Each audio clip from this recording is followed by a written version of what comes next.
Loot tracking is a great way to figure out how much gold and how many materials you're accumulating while doing any activity in the game.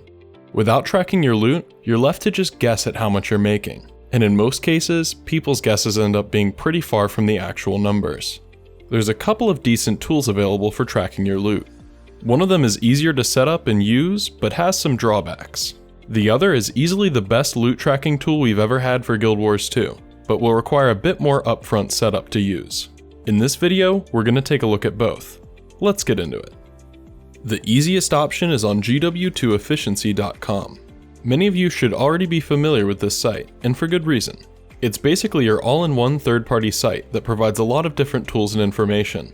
If you don't already have an account on Efficiency, I highly recommend making one and following their instructions to connect an API key from your Guild Wars 2 account.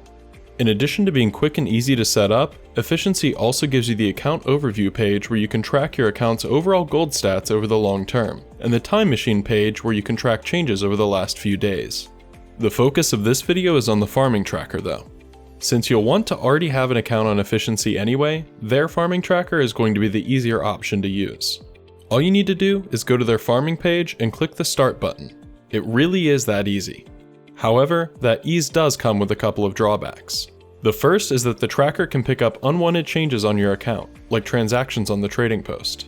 This means that if anything you have orders or listings for ends up being bought or sold while you have Efficiency's tracker active, it will show up on the tracker and affect your results.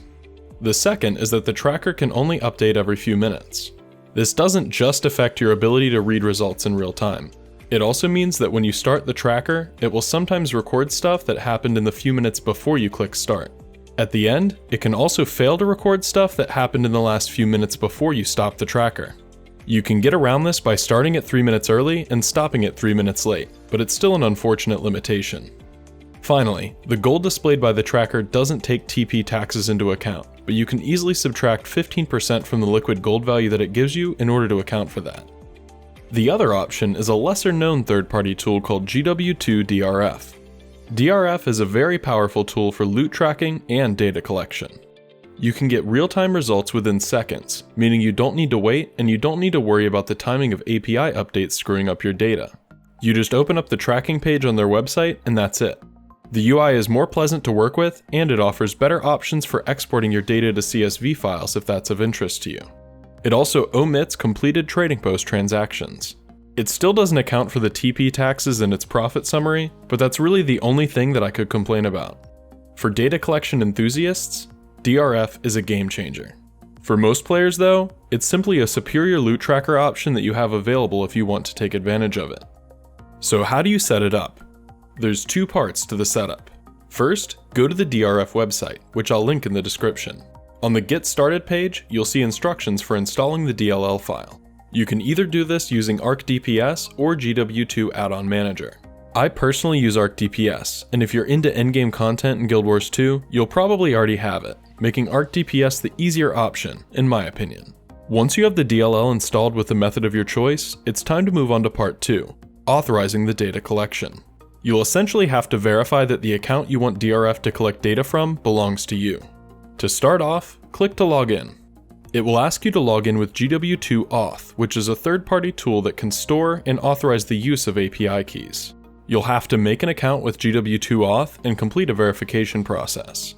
I feel that it's important for me to state that you should not use your Guild Wars 2 login credentials for your Auth account, and no sensitive information will be required to set up GW2 Auth. Once you've got your GW2 Auth account, it's time to upload an API key and choose a method of verification. The easiest way is through the trading post. They'll have you order a specific item at a specific price, and once it registers that you've done that, your API key will be verified and you'll be good to go. If for some reason you don't want to include tracking of trading post data in your API key that you provide, that's fine. You can just use a barebones API key with basic account, character, and progression info, like your IGN, character names, and achievement points.